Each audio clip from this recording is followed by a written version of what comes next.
Henry, James, and Gordon were miserable. They had been shut up for several days for being naughty and longed to be let out again.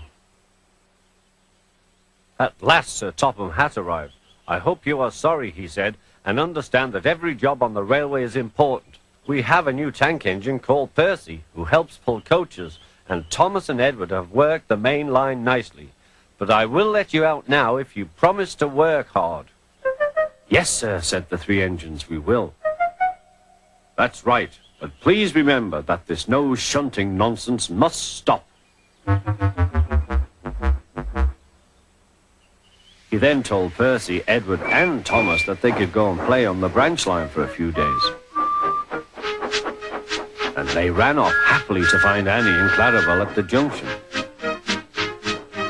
The two coaches were so pleased to see Thomas again. Edward and Percy played with freight cars. "Stop, stop, stop," screamed the cars as they were pushed into their proper sidings. But the two engines laughed and went on shunting till the cars were tidily arranged. Next, Edward took some empty cars to the quarry. Percy was left alone. He didn't mind that a bit. He liked watching trains and being cheeky to the other engines. "Hurry, hurry, hurry," he would call, and they got very cross.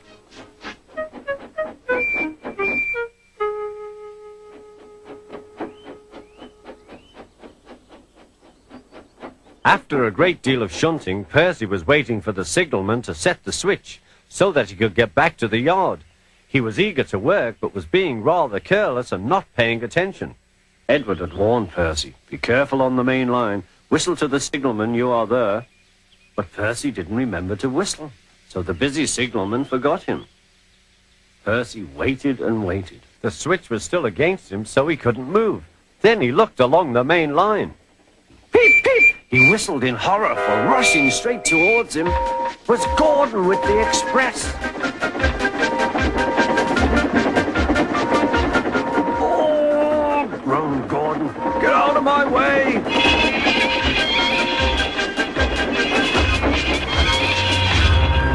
Percy opened his eyes. Gordon had stopped with Percy's buffers a few inches from his own. But Percy had begun to move. "I won't stay here. I'll run away," he puffed.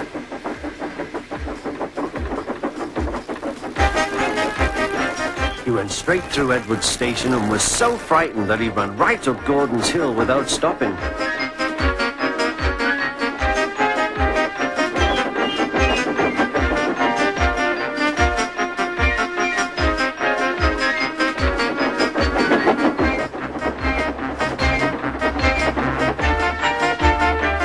After that, he was tired, but he couldn't stop. He had no driver to shut off steam and apply the brakes. "I want to stop, I want to stop," he puffed. The man in the signal box saw Percy was in trouble, so he kindly set the switch.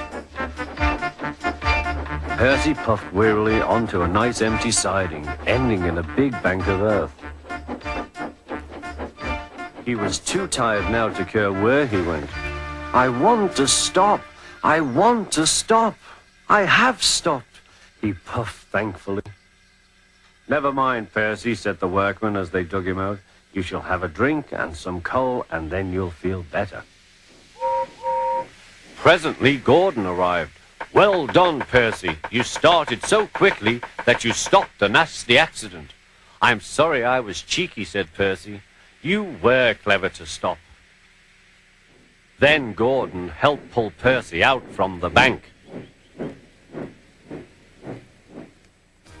The two engines are now good friends, but Percy is always most careful when he goes on the main line.